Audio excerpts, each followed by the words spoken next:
Here in Devon, in the tranquil Tamar Valley, is a port that once bustled with industry.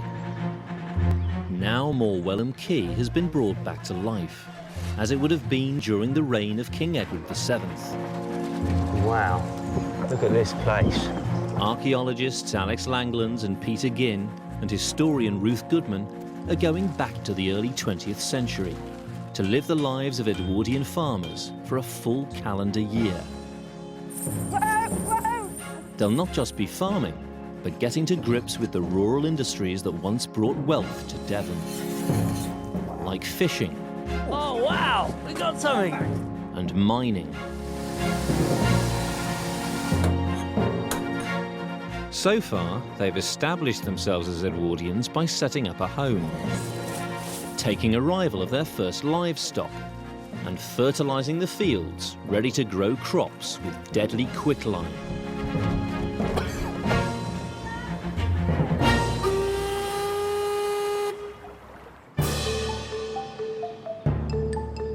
Now it's October, time to branch out into new ventures, like market gardening. Got one to go in there. Egg production, and a beef herd. But to make it a success, they'll need to be up and running before the frost comes. Then they can see in the winter with Halloween, Edwardian style. To life!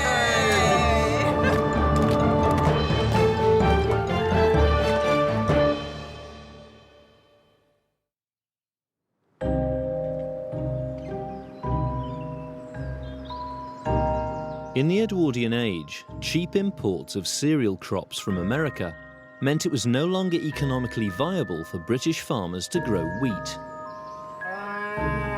To survive, they diversified. Beef was one of the few things still guaranteed to provide a healthy profit. So Alex and Peter have called on local farmer Sarah Burt to deliver a herd of cattle. Lovely looking breed. Well, these are Devons, which are also known as red rubies, so named after the jewel-like colour of their coat. They are a fantastic breed. As you can see, they're actually very quiet and docile. Usually very easy to handle, and they're immensely hardy as well. They'll tolerate both very hot climates and very cold and wet, which is just as well living around here. And in the time of the Edwardian times, it would be very likely that they would have been used for milk as well as for meat. So for novice stockmen, these are really ideal for us. Absolutely perfect. And the great thing about this breed is that they almost completely look after themselves. Very economical. The red ruby has been reared and bred in Britain since pre-Roman times. What's going on there then, Sarah? Well, that's called bulling. That heifer that you see riding the other cow, it's a sign that she's come in season, that she's ready for mating herself. Right, so she's mimicking the bull. She is mimicking the bull, and indeed, we should get a bull here as soon as we possibly can. Right. The cattle will be put out to pasture until the worst of the winter weather sets in. I'm going to herd the cows now. If I step over here, they can see out into the field to their new home. Look at that, gorgeous.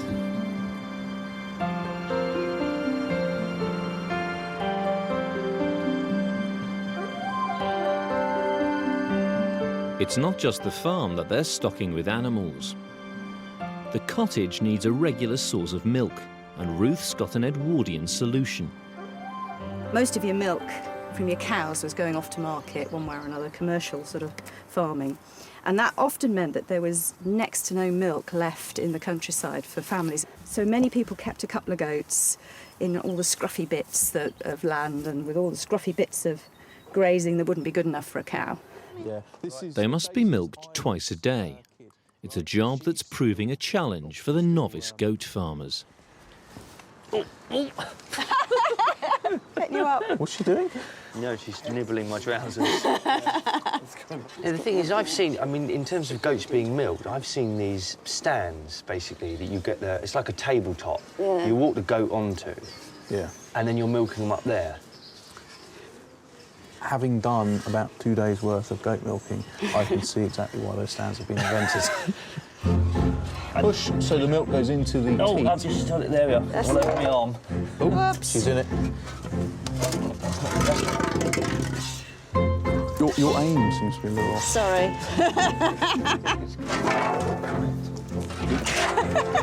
Shall we give it a go? Yeah, if you like. Right. All right, girl. Your aim's worse than mine.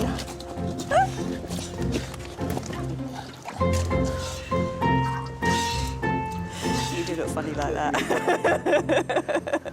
Peter, that is what I would call an compromising position. Peter, I've got one word for you. Dignity. That's better. That's it. Yeah, that's it. You relax, lady.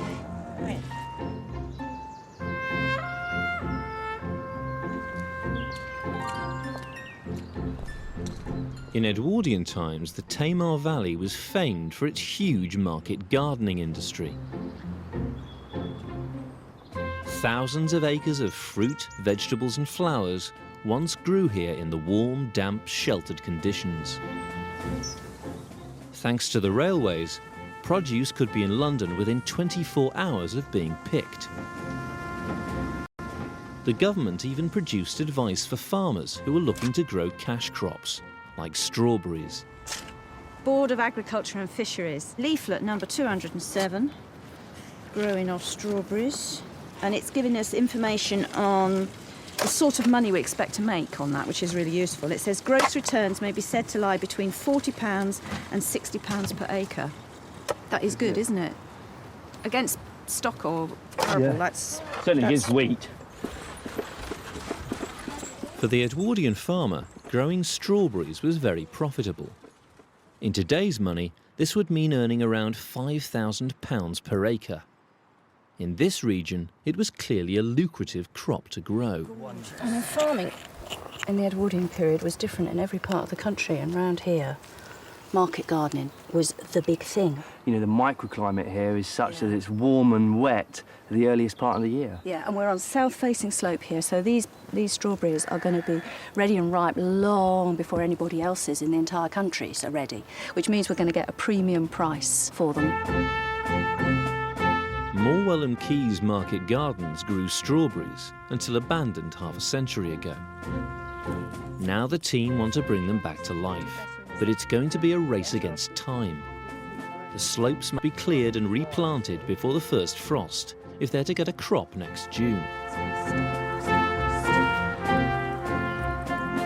First, they're rescuing the few remaining strawberry plants, tangled amongst the weeds. We're sort of potting all these little tiny new plantlets whilst they're still attached to the parent plant. So the plant sends out a runner, grows a new little plantlet, but while it's growing, it's still fed by the main plant.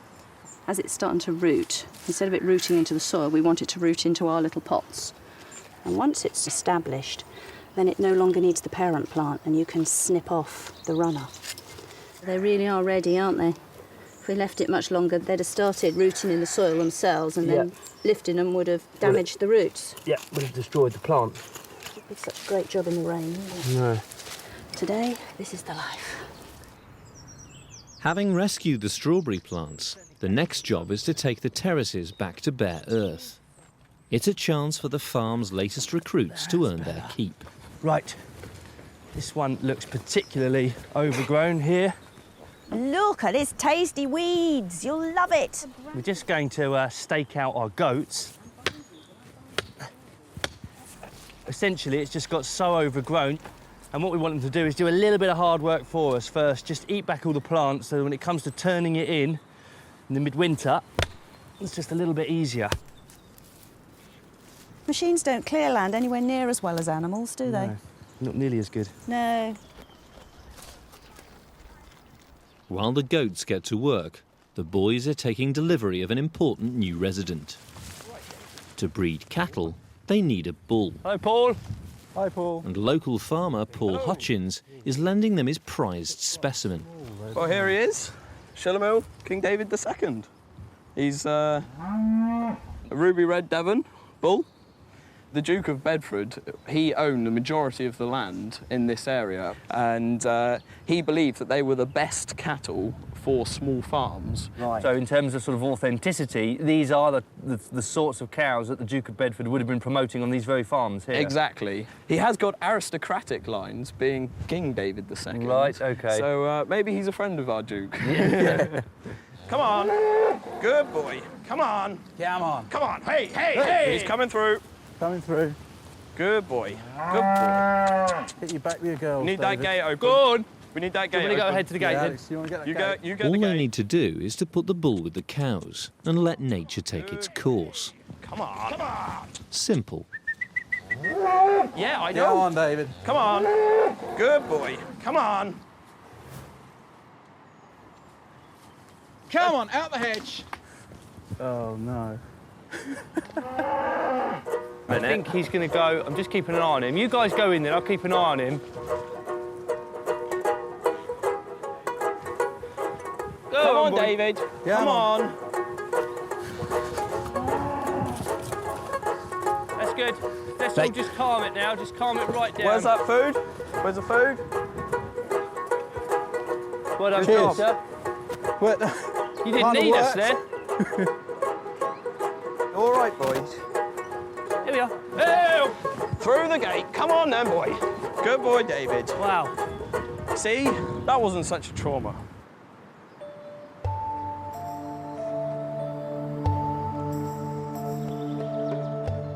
Although there was little money to be made from growing cereal crops in Edwardian Britain, they were still cultivated on a small scale as animal feed. In this part of Devon, the acidity of the soil makes it infertile, a huge problem for farmers.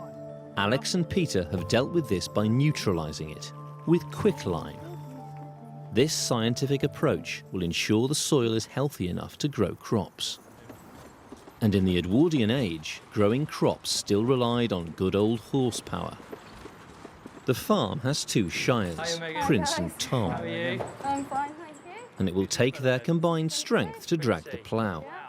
Farmhand Megan Elliott's showing the boys the ropes. Right. Well, this is our introduction, really, to the heavy horses here at the farm. And it's a fantastic opportunity for myself and Peter to get to grips with working with two horses. Two-horse work we've done, we've always had someone sort of holding our hands. So this time, we're hopefully going to sort of go it alone and see if we can get these two to work together. And, of course, they're working with two complete novices in Peter and myself. Do you have any set commands that you use? I do, yeah. To come Yeah. to the left when Yeah. you're driving them, Yeah. you need to say, come by, Come by. come by. And then to go round to the right, I say, come around. Come around, lads. Come around. In the Edwardian era, over 1 million shires worked the land, and they were still used in farming as late as the 1950s.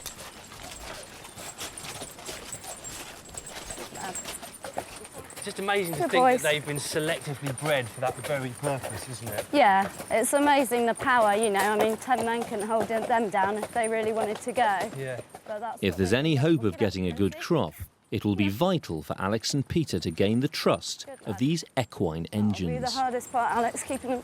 See if you can going in. See, they want I'm to walk on hooked the up. grass. I'm hooked up. Whoa, whoa, whoa. Yeah, I'm a little bit more nervous now. Circles, they're all right. It's going to be fun, Whoa, Peter. whoa, whoa. No, Casey, out the way a minute. Don't. Depends on your definition of fun. Whoa. They're used to being in the lanes, pulling carts around. So, of course, they're getting out here. They've got no weight behind them, and they've got this wide open space. And they're a little bit excited. They might be sensing my nervousness, but I'm even more nervous now than I was about 10 minutes ago. There you are, Alex. Can have a go? They'll be fine. Good luck. Right. So keep your hands low. Yep. Steady. Weighing up to a ton, shire horses are capable of pulling double their body weight and could easily wrench a farmer's arm from its socket. Come on. That's it, good boy. Almost had a straight line there. Good boy. Princey. It's quite nerve-wracking, but there is a definite thrill to working horses like this. To be honest, to me, this is a much greater thrill than driving any internal combustion engines. So come by, come on, come by, good boy. It's hard enough doing things with one horse, but doing things with two horses just complicates the situation. And then we've got to factor in the machinery, such as the ploughing. And we've got to get straight lines, because if we don't get straight lines, we can't weed between our crops. And then when we come to harvest the crops, we've got even more problems. So we've got to get the basics right. So we've got to get this stuff we're doing in the field right now absolutely on the money before we start ploughing up this field. It's going to be quite a task. Next summer, the Edwardian farmers will need to draw on extra labour to harvest the crops. Once, these workers were paid in cider. And although this was outlawed in 1887, cider still remained a vital part of the rural economy, and farms were judged on the quality of their scrumpy. Alex and Peter are keen to follow in this tradition. But first, they need a decent crop of cider apples, about a tonne. So they're checking out Morwell and Key's cider orchard. Well, we've certainly got some very large apple trees, but they seem remarkably bereft of any apples. No apples, no apples, no apples. I mean, these might be coming to the end of their days, which might account for the total and utter lack of apples. Should we see if we can find at least one? Can you see there's a little red thing up in that tree? I don't know. It's either a robin redbreast or a single cider apple. So at least we know they are apple trees. At the peak of the drink's popularity, there were over 350 varieties of cider apple available. Right, here we are.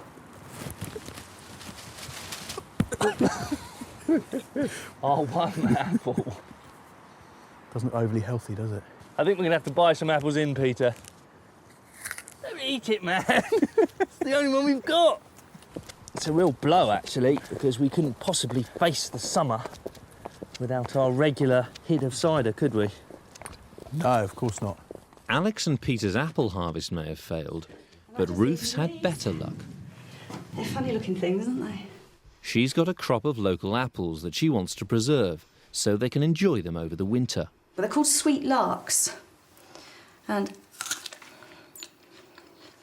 they're not that sweet. But they're not sour, they're not like a crab apple, although they look as small as a crab apple. And the thing that's interesting about these, though, as well as being a local variety, is the recipes that local people put them to. These are pickled. I've never come across people pickling apples anywhere else. But around here, it's a tradition. You just peel them and then pickle them rather like you would a pickled onion, but with a bit of sugar with the vinegar as well. I suppose, you know, along with your cheese, a pickled apple. It does sound quite nice, doesn't it? Actually, it's quite nice.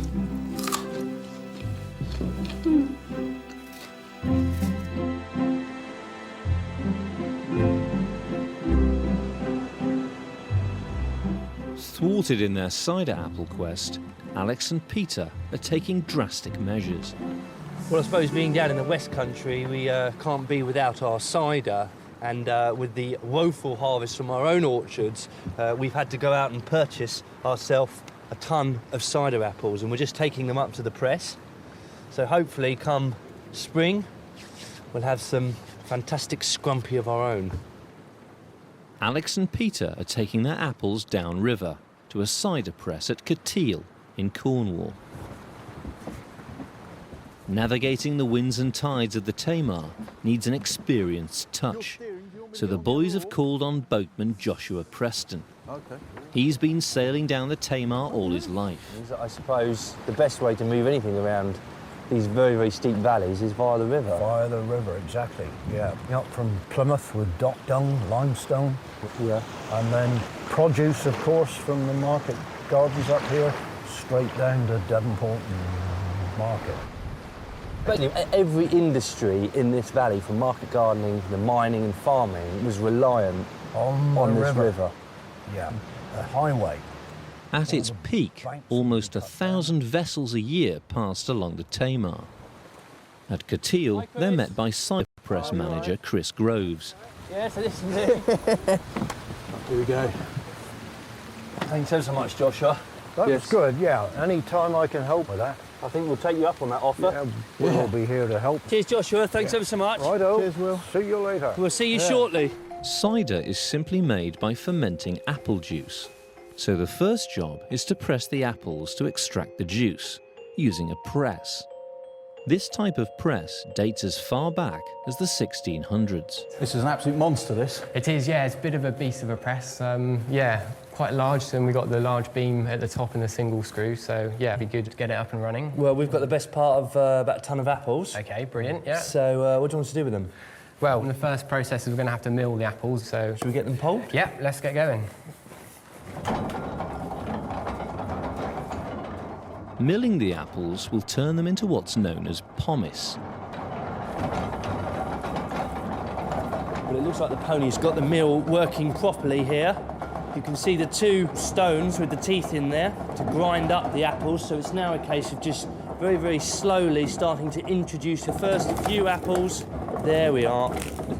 Just to get the pony used to the sensation of having something to pull against. In Devon, apple pomace is traditionally bound in layers of straw to make a package, or cheese, ready to be pressed. The word cheese originally referred to anything that was wrapped up. And then what we're gradually going to do Okay. is just to build up a layer radiating out from the centre of the cheese. Right, and what does this straw do? It just contains it, and it allows us to build the cheese up to a good height so we can fit all your apples in one go. So we're going to build this up in layers, aren't we? Yeah, so this is just going to be our first base layer, and then with the apples and that, we'll hopefully get at least 6 layers going on this. That's probably enough straw now. We're ready to start putting on our first layer of apple pomace.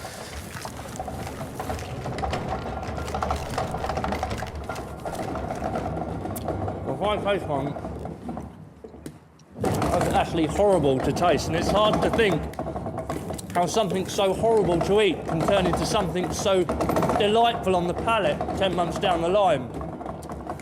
But proper cider apples, you see, have the right mixture of sugars and of yeast and of tannins as well.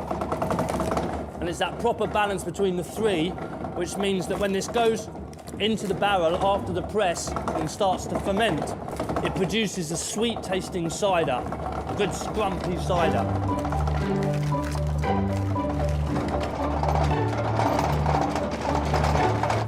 So we just plonk this in the middle, do we? Yeah, bring it around.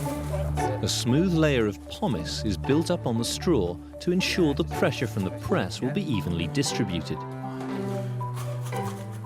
So what we want to do with the straw is we just want to encourage it to break in the right place. So if you just hold your hands out flat and then you just fold it over like this, and then you just use a bit of the pomace just to hold that down or push it into the pulp. Yeah, that's it. Keep the edges as even as possible so that it's not too thin in places where it might leak out. Your side looks a lot neater than mine. Well, I'm not sure about that. We're almost there. Shall we start putting on the next layer of straw? Yeah, I'll grab some straw. Ruth's pickled the sweet lark apples.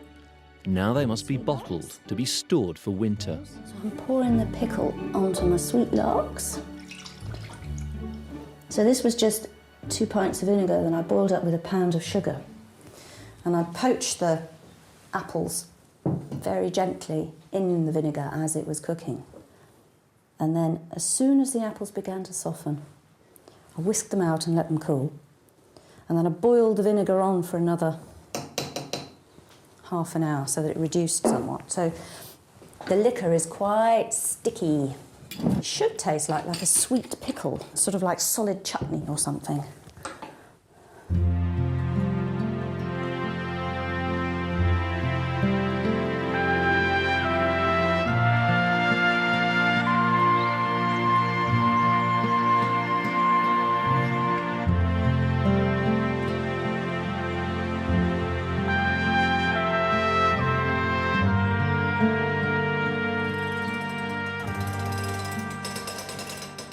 Six layers of pomace have been built. Now the cheeses are ready to be pressed. The head block alone weighs half a ton, allowing the screw to deliver several tons of pressure. Excellent. Look, you can really see it coming out now, Peter. Look at the volume of cider. Look at the colour of it. Apples are 80% water, so a tonne will produce up to 100 gallons of cider. It's really flowing now, isn't it? Being highly acidic, cider is naturally germ-free, and at many times in history, it was safer to drink than water. It really is remarkable, isn't it, how this straw is acting like a bag and holding all of the apple in. I've never seen that before. That's brilliant. So simple. All right, the Tommy bar. Yeah, excellent. It's quite a large one. So, Over the next few days, the pressure will be gradually increased to get the most out of the pomace. Putting some serious pressure on, isn't it, that is? it would have been a sort of 3 or 4 day process. Right. For a proper farmhouse scrumpy. Exactly, yeah. You have to be very patient with these things.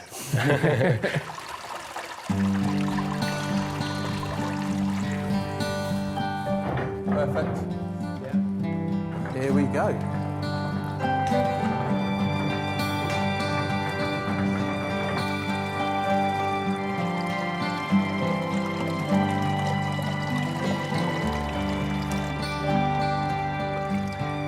The apple juice is poured into barrels, where it will be left for over 6 months to ferment and mature to produce the cider.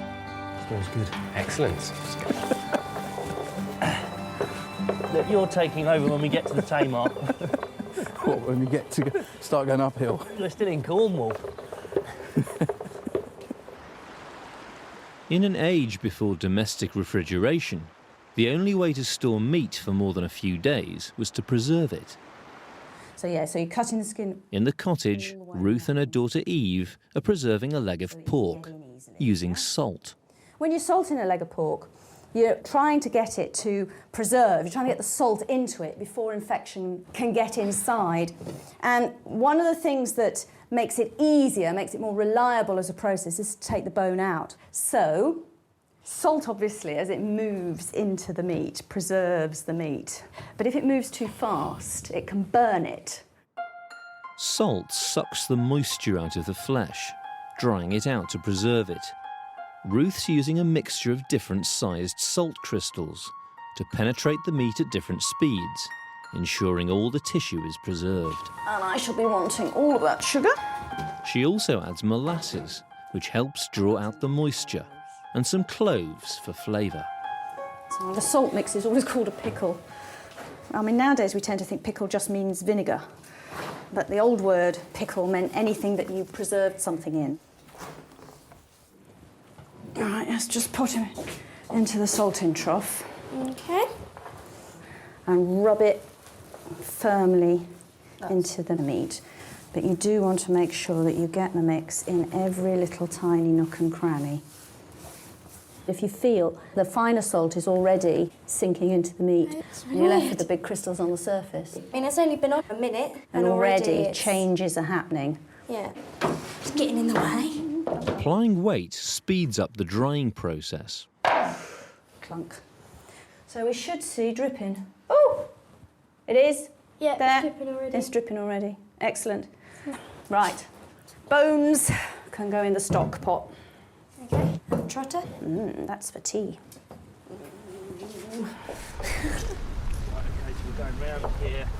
Boatman Joshua's returned to Cateel Quay to transport the fermenting cider back to the farm. I don't think I've ever worked so hard for a pint of cider, Peter. No. Well, we're all looking forward to that. A barrel of cider weighs getting on for 1/4 of a tonne, so Joshua's craning it into his boat using a barrel hitch, once a knot every boatman would have known. Okay, steady, guys. Steady. Precious cargo there, look. Very precious cargo. We're not talking about Peter either. The Eagle has landed. We've got the wind on us, you know, here. The wind on the Tamar is unpredictable, so sailors often relied on their oars rather than their sails to navigate the river. That's dropped. Yeah. But they were at the mercy of the river's tides, only able to row with the tide, never against it. Joshua, I feel like it's our cider that maybe we should be doing some of the hard work here. So is it time for a little rowing tutorial? I would think so, yeah. Okay. Just give the oar just a little twist as she comes out. Right. Like so. Right, let's have a go then. Let's have a go. Peter, there you go. Thank you. I'll just stand by the tiller. Right, we should go together, lads. Try and go. Right. So basically, all passage on this river and all the industries that rely on it are dictated to by the tides. Exactly right. You know, you work the tide up and you'd work the tide out again. Right. If conditions aren't right, we don't sail. And are these the remnants of market gardens back over my shoulder there? Yes. These are old Edwardian market gardens. Yeah. Look at that, Peter. Heave her up and away we go, and we're bound for Santiago. Do you know the rest of that one? Well, I do. no.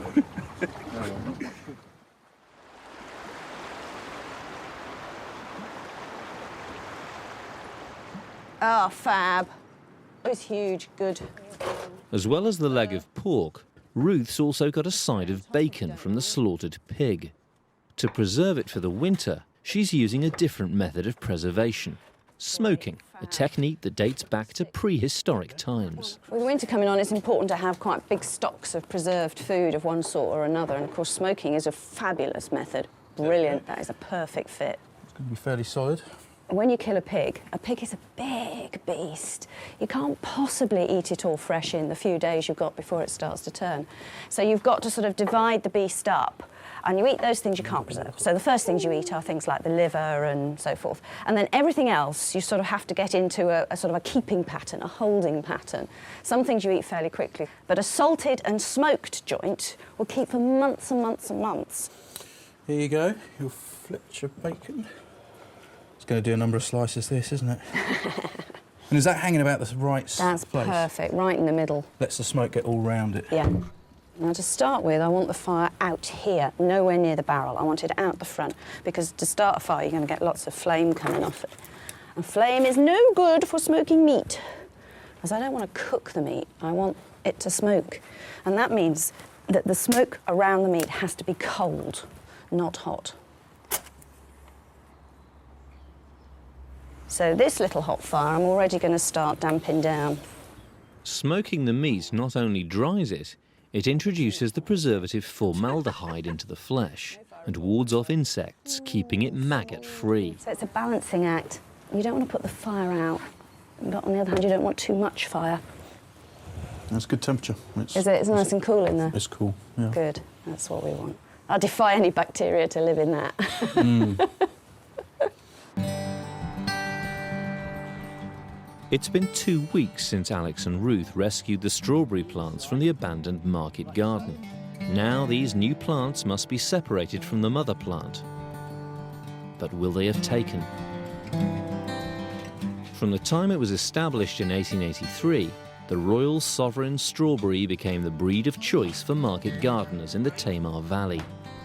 These very, very young plants I could force on in the greenhouse, but to be honest, if I'm to have a big commercial Edwardian style market garden, I'm going to have to buy in the best part of 300 plants, because it was so critical really in terms of money making to have as many plants as possible for that very, very small window in the early season. Really, it was something of a gold rush for Edwardian market gardeners. If you could get your strawberries up to London before any other producer, then you stood a chance of getting the best prices. But of course, this means that all your eggs are very much in the same basket. And if it goes wrong, you get pests in, you get disease, you get mildew, and everything will come crashing down around you, and all that year's worth of work will go to waste.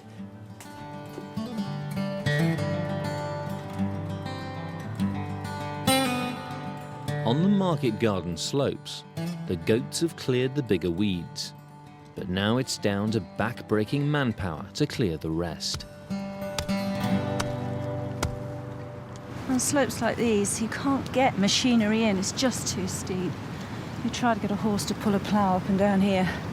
A horse would struggle, you wouldn't be able to get any traction and pull. And you'd also tumble the soil down the hill much too quickly, so it's back to the ancient hand methods.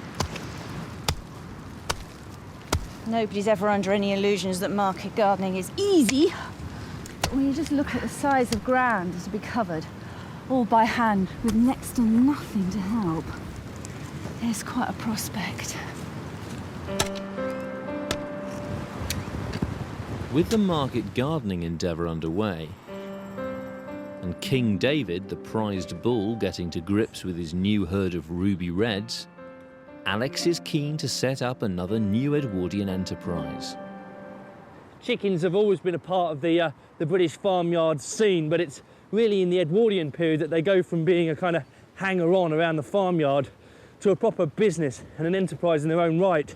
So me, being a big fan of chickens, I'm looking forward to having my own poultry quayside concern. He's come across an Edwardian photograph, giving a clue about the chicken enterprise that was once here at Morwellham.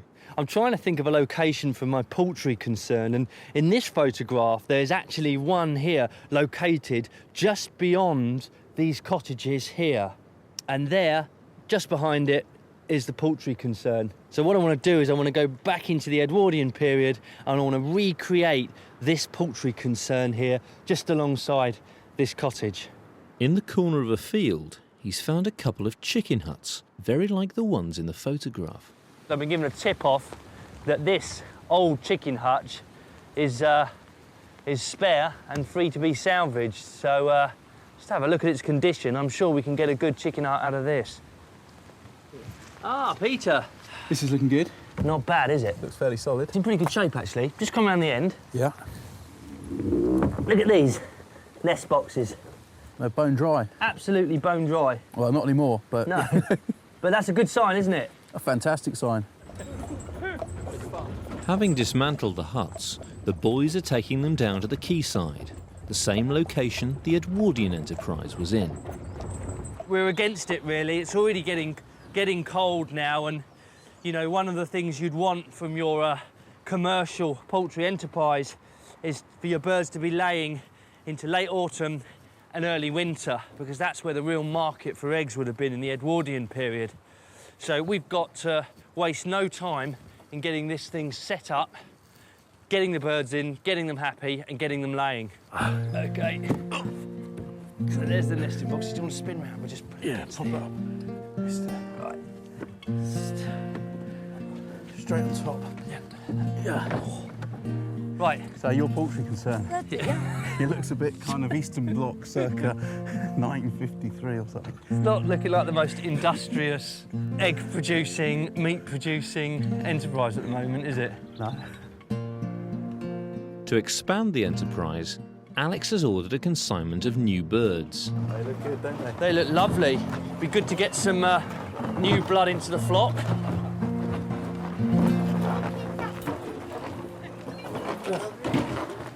Thank you. Lovely. Well, here we go, chickens. Welcome to your new home. There you go. Let's get these fellas in the hutch. We'll have to lock them in there for a good 2 or 3 days, I think. Get them used to their home so they know where it is. Yeah. In you go, boy. Go on. In you go. OK. There we go. He's a little cockbird as well, him. But he will definitely... Go on.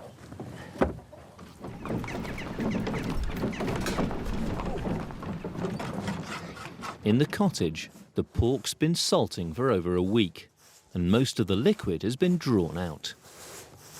Of course, on an Edwardian farm, the chances are that we wouldn't have kept this for our own consumption, we'd have sold it. A ham sold to a urban family could buy you an awful lot of bread and jam. Outside, the bacon's been smoked for 3 days. It too is ready to be stored for winter. Just been smoking away merrily. So I'll just hang this up in the cottage now. And as long as we keep the flies off it, it should be pretty good. For the last few weeks, Alex and Peter have been practicing driving the 2 shires, Prince and Tom, together. Come on. Gee up, Tom. Come on. OK, whoa, Princey. Alex is looking pretty good with the horses at the moment. Back up. Whoa. Stand.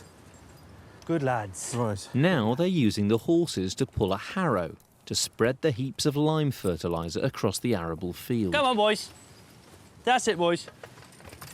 Come on. Good lads.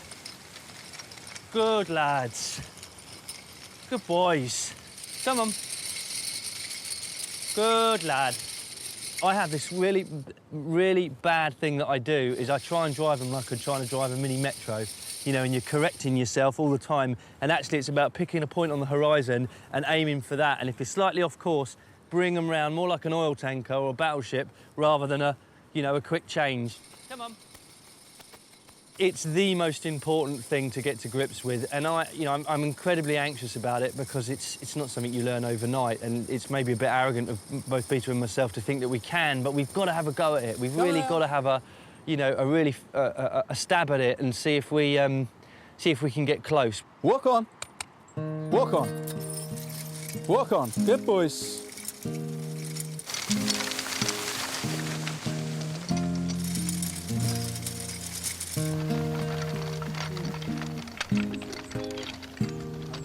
Not all the lime will be going on the field. To the Edwardian farmer, it was a wonder product, as cement, lime wash, even disinfectant. But as quicklime, it's highly caustic. To make it safe, it must be added to water or slaked to produce harmless lime putty. It is having quite a violent reaction, and the steam that is coming off this is going to get up to roasting temperatures in the next few days. So we just need to get enough water in there. We've got 2 barrels worth. This is going to serve us really well for any building projects we have on later in the year. You can really feel the heat coming off this, can't you? Yeah, this is sort of barbecue territory, isn't it? Pretty much.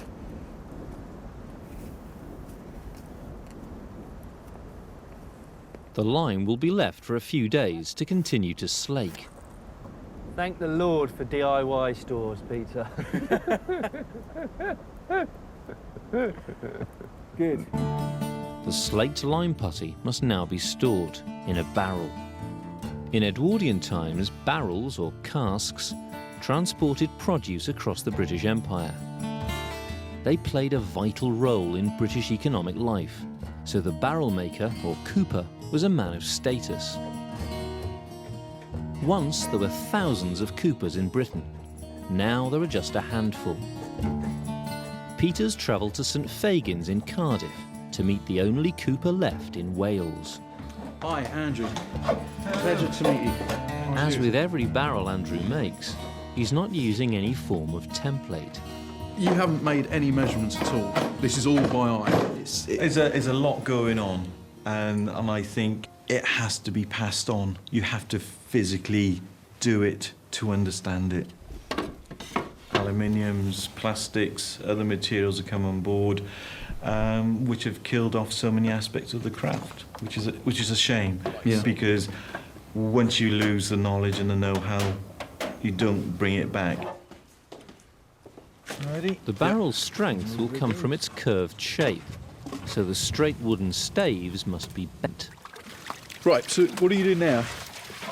What I got in my hand is called a swab, right, which is basically a bit of sacking on a piece of wood, but it's an ideal way of actually getting water into the inside of the cask, and that water will eventually turn into steam because of the heat, and that'll go into the pores of the wood, and over a period of time we will be able to make the timber hot enough and pliable that we can draw it, all the staves together. The only thing holding the barrel together will be these iron hoops. We'll start driving this hoop, which is on the middle here, down towards the bottom. So we say hold the driver like that. Right. So make sure it protects your knuckles. If it slips off the hoop, just let it go. Okay. Okay. And we walk around quietly, okay? The steam has softened the staves so they can be bent into the familiar curved barrel shape, held in place by the hoops. Yet again, I've had the pleasure to witness a craft that sort of takes years to learn and a lifetime to perfect.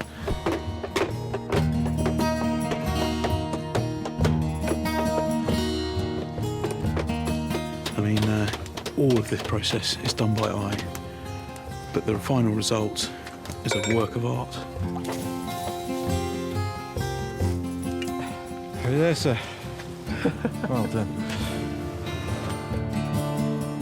Back at the farm, the chicken concern is up and running, and the new birds are settling into life in their new home.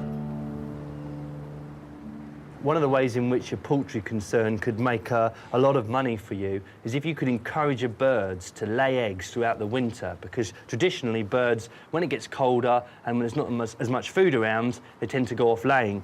So I'm taking some tips here from the Board of Agriculture and Fisheries, and these are a fantastic set of leaflets published in 1915. So I'm just looking here at a leaflet that's actually entitled Winter Egg Production. What's going to be critical is that they've got something in their bellies which makes them think, I've got plenty of food store, I can carry on producing eggs. The government issued leaflets to help farmers maximise profits.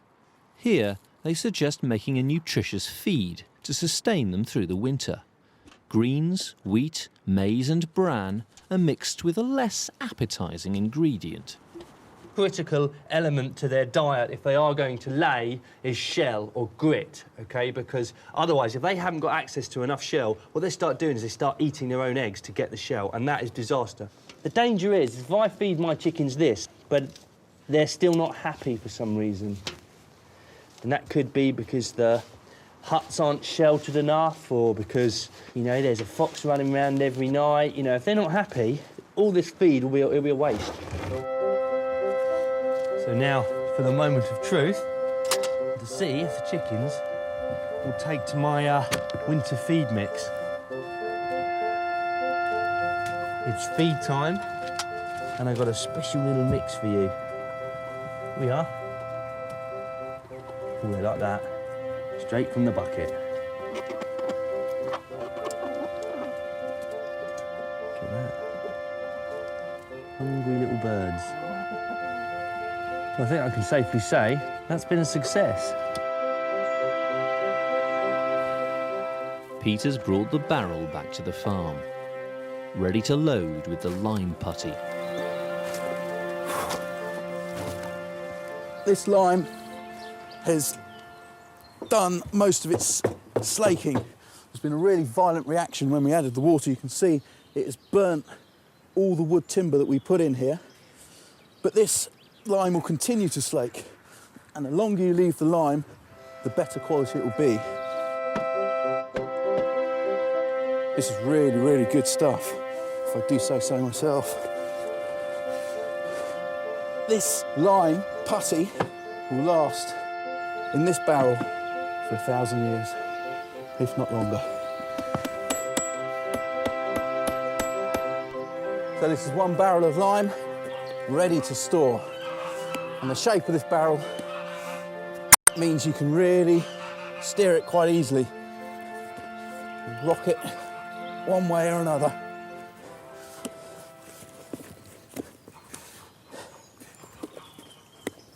It's late October, and Alex's chicken concern is finally paying off. It seems the quayside chicken huts and the nutritious feed is a winning combination for egg production. Alex is keen to capitalise. How can I help you? Well, I wonder if you care to engage with me in an enterprise. The hens are doing such a great job, the team are getting more eggs than they can sell. It's great, this. I mean, a harvest already. Everything else we've been doing so far. You know, the market gardening, bringing in the beef, cattle. We won't see the result for months and months and months and months. This, already a small income. Ruth's preserving the surplus eggs in lime and water. This stops air getting to them, so they'll stay fresh for longer. The lime kills bacteria. By having the lime in it, I've got a sterile solution that's going to stay sterile, however long the eggs are in it. The eggs will be stored in the larder, together with the rest of the preserved food. It's important the larder stays dry, a challenge when living in damp conditions next to a river. Ruth's found a solution in an Edwardian household manual. So the best way, a book of household hints and recipes. And it's got a wholesome pantry. A small box of unslaked lime kept in the pantry will absorb all impurities and keep the air beautifully dry and sweet. Well, that makes absolute sense. Unslaked or quicklime is trying to draw all the water to it, and that will draw it out of the atmosphere, hopefully, keep the door shut. My pantry, therefore, will be a dry place instead of a damp place. Looks like we might actually have something to eat this winter.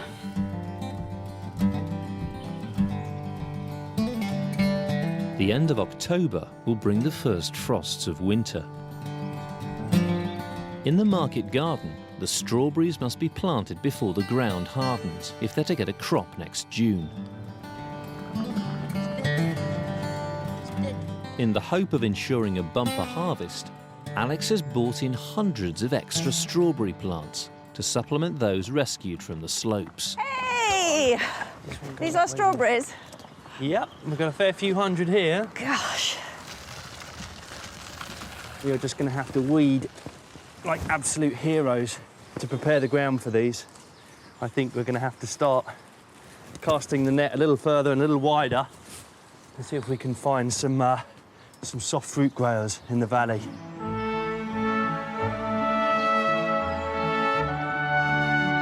Market gardeners would employ dozens of workers, not just to plant, but also to weed and harvest throughout the year. And so we're looking for something that's really thick. Yeah, that's right. Ron Luke's family has been growing strawberries here in the Tamar Valley for generations. And you said this is what your family used to do? Oh, my family used to do a lot of these, yes. Yeah. We used to sell them all over the southwest of England. Yeah. We used to grow about 500,000 strawberry plants. 500,000 strawberry plants. Yeah. Good God. It's really labour-intensive work, Very isn't it? labour-intensive. But of course, if you get a good crop of strawberries, it's very rewarding because it's a high cash crop, isn't it? Yeah. It does bring in a lot of money, so. So it's worth having the labour. Yes, it is. Planting the strawberries is an exacting job. The rows must be 18 inches apart and the plants firmly bedded into the soil. In he goes. And my father used to come along when we were planting. He'd do his test, a one-leaf test, he used to call it. He used to catch a one leaf and pull it, and if the plant came out the ground, you hadn't planted it properly. You were in trouble. No. Try it again. But all this hard work could come to nothing. They'll need a mild winter and warm spring in order to get the profitable early crop they're after. Here we go, last one for me. I think this is the biggest of the bunch. There we are. Done. God. So we've got, what, 5 to 6 months to wait? Yeah. So it all depends on how early the spring is, doesn't it? Oh, it's quite exciting, really, isn't it?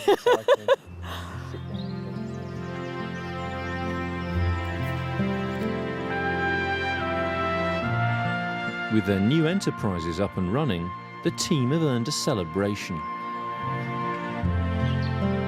It's October the 31st, so tonight they're having a special Halloween meal, and Alex has brought something for the table. Well, it does give me great pleasure to eat my own chickens, but whatever you do, I'm sure it'll taste delicious. We'll wait and see. Nice firm skin. Chicken was the sort of dish you had for special days. Without battery farming, of course, it took a lot more to raise a chicken for the table, and therefore they cost more. In Edwardian Britain, chicken was really a rich man's meat. Most ordinary people didn't have chicken on a regular basis. For the Edwardian farmer, a dish like this would have stretched to several meals. And then the whole chicken goes on top. I want the whole chicken because obviously I'm trying to get maximum flavour out of him. If you use a modern supermarket chicken to cook something like this, it's pretty insipid. It's not very exciting food. But if you're using a bird that's been running around, that's a bit older, had time to develop a bit of flavour, not only does this sort of cooking make it something delicious when it would be a bit stringy if it was roasted, but it actually makes a dish that's really nice. It's a set of stronger poultry flavours that modern techniques have sort of made us forget.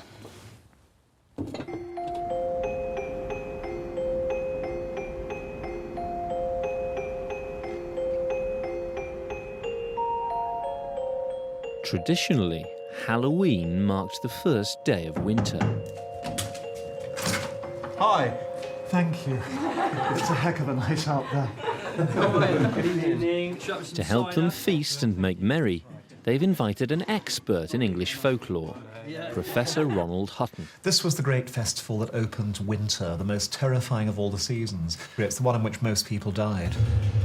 Here in West Devon, this is the season you start to feel Dartmoor stretching out its mighty claws towards you in the night.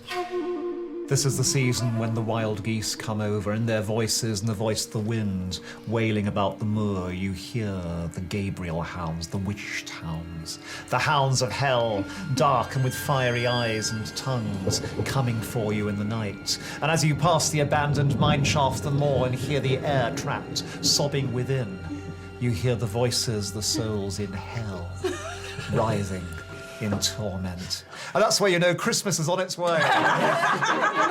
To life! Long may we have it. You're right then, Peter. OK, Ronald, would you like some cider? So what are we having tonight? Well, we're having one of Alex's chickens. Well, it's cock, actually. Turn away. It's the moment of truth for Alex's chicken. So I've got no idea what it's going to taste like. If you'll just excuse fingers there, Chris. Excellent, thank you. It's full of body, but also full of flavour. Right. Excellent. Was that a compliment then? I think it might have been. I think it means it was a bit stringy, actually. After dinner, it's time for Halloween games. Beer. My friend cider. Often these were about predicting the future, from who you may marry to whether or not you'd make it through the winter. This game is absolutely vile. It's pure sadism. The idea is to see if you can bite off one of the apples by getting your teeth right through. And the reason why the candles are there is if you drag the apple down too much, then the hot wax will spill all over your face and burn you horribly.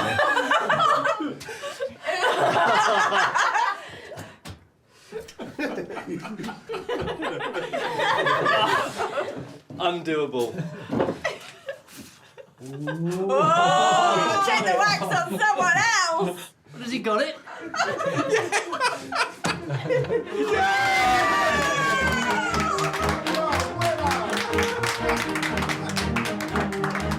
The reason why all these games tend to happen so much around Halloween is staying cheerful in the face of the coming dark and cold. There's an enormous amount of laughter this evening, and that's the greatest tradition of all.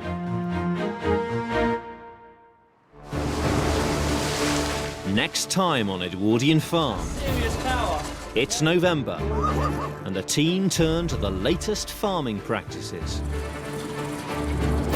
with new science, new technology, and new ways of manufacturing.